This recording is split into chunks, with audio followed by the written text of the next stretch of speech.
Hello student, आज हम बीजीय व्यंजक पर संक्रियाओं पर जो है प्रश्नावली 9.2 का दूसरा प्रश्न हल करेंगे। मैं हूं परमानंद पटेल। स्वागत है आपका आपके अपने channel P N Patel classes पर। तो आइए देखते हैं बीजीय व्यंजकों का गुणा।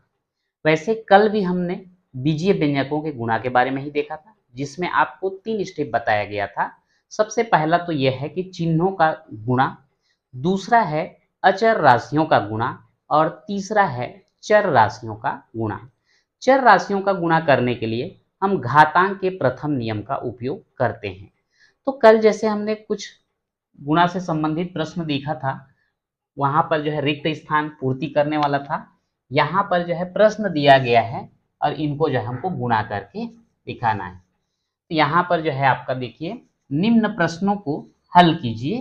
पहला दिया है एक्स वाई, कोष्टक के अंदर है 7 धन 8 एक्स। तो ये एक्स वाई कोष्टक में है 7 धन 8 एक्स। यहाँ पर कोष्टक में दो पद दिया गया है 7 और 8 एक्स। इन दोनों के साथ जो है एक्स वाई का गुणा होगा। पहले गुणा के रूप में हम लिख देते हैं, आगे गुणा कैसे होगा वो अलग मैटर है। तो एक्स वाई गुणित 7 धन एक्स वाई गुणित हो जाएगा 8 एक्स।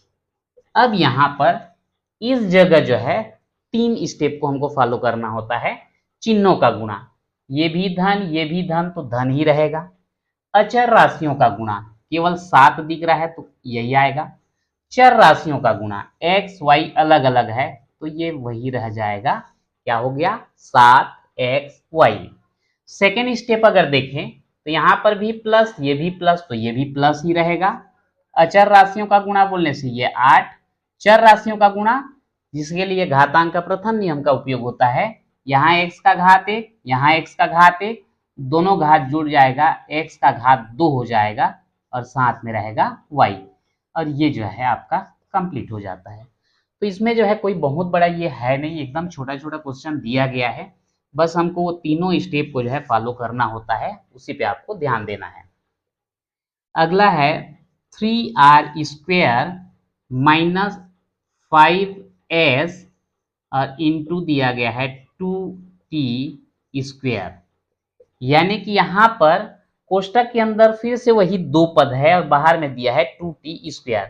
तो 2t² का इन दोनों के साथ जो है मल्टीप्लाई होगा, गुणा होगा। तो यहाँ लिख देते हैं 3r² इंटू करके लिख देंगे 2t² माइनस 5s इंटू आ जाएगा 2t²। अब यहाँ पर देखिए, ये भी प्लस तो यहाँ भी प्लस ही रहेगा। अचर का गुणा करेंगे तो 3 दूनी 6 और दोनों चर राशि अलग अलग हैं तो यथावत जैसे हैं घात सहित उनको लिख देंगे। फिर उसके बाद यहाँ पे माइनस, क्योंकि ये माइनस और ये प्लस है तो माइनस आएगा। अचर का गुणा करेंगे 5 दूनी 10 और चर राशि अलग अलग हैं तो इनको यथावत हम वहां पे लिख देते हैं। और ये जो है आपका सेकेंड क्वेश्चन भी कंप्लीट होता है। इसी प्रकार से इसका थर्ड क्वेश्चन देखते हैं। थर्ड में दिया गया है 1/2m और ब्रैकेट में दिया है m³ प्लस 3/2n। लगभग सभी में एक ही पैटर्न है। कोष्टक के अंदर हमको दो पद दिया गया है और बाहर में एक पद। तो ये 1/2m का गुणा जो है m का घात 3 से करेंगे। फिर उसके बाद ये भी प्लस तो प्लस हो जाएगा। 1/2m का गुणा जो है 3/2n के साथ करेंगे। अब यहाँ अचर में तो केवल 1/2 दिख रहा है, लिख दिए। चर राशि में यहाँ m का घात 1, यहाँ m का घात 3।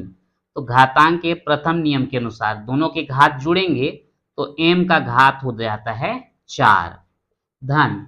अब यहाँ फिर अचर का गुणा 1 और 3 का गुणा करोगे 1 तिया 3, 2 और 2 का गुणा करोगे 2 दूनी 4। और दोनों में अचर जो है अलग अलग हैं, उनको यथावत लिख देंगे। तो ये आपका तीसरा प्रश्न भी कंप्लीट होता है। इसके बाद देखते हैं हम चौथा। चौथा में क्या दिया गया है? एम एस टी और ब्रैकेट के अंदर है R cube minus S T. तो यहाँ पे एम एस टी गुणित हो जाएगा आर क्यूब और ये प्लस और माइनस का माइनस कर देंगे, फिर से लिखेंगे एम एस टी और गुणा लिखेंगे एस टी। अब यहाँ पर देखिए, ये यहाँ पे कोई अचर राशि तो है ही नहीं और चर राशि सभी अलग अलग हैं, तो M S T R cube उनको यथावत लिख दिए, बीच में गुणा का चिन्ह है वो हट गया है। उसके बाद माइनस एम अकेला है, ठीक है। यहाँ एस का घात एक, यहाँ भी एस का घात एक, दोनों जुड़ेगा एस का घात दो।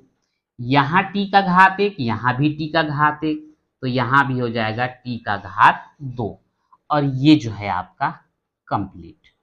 ठीक, इसी प्रकार से आपका अगला क्वेश्चन है 5वां।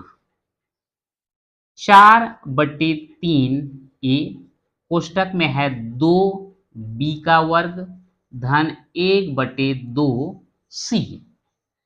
फिर से वही काम करना होगा, 4/3 ए गुणित 2b का वर्ग और ये भी धन ये भी धन, तो आ जाएगा धन 4/3 ए और गुणित हो जाएगा 1/2 सी। मैं इसको जो है इधर ले लेता हूं। अब यहां पर देखिए 4/3 और यहां पर है 2 यानी कि 2/1 है, तो अचर में ये 4 और 2 का गुणा करेंगे, 4 दूनी 8, बटे बटे में तो केवल 3 है, 8/3। अब यहाँ पर a और यहाँ b का वर्ग दोनों अलग अलग है, लिख दो सीधा सीधा ए बी वर्ग। फिर इसके बाद है धन का चिन्ह। अब यहाँ देखिए ये 4/3, यहाँ 1/2, चाहे तो हम कटा सकते हैं, कैसे?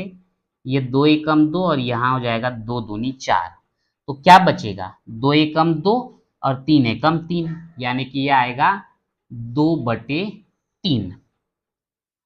और ए और सी, तो यहाँ पर आ जाएगा ए सी। स्क्रीन में पता नहीं कट रहा है कि कैसे, मैं यहीं पे एक स्टेप को लिख देता हूँ, 8/3 ए बी वर्ग धन 2/3 ए सी, ये आपका आंसर हो जाता है।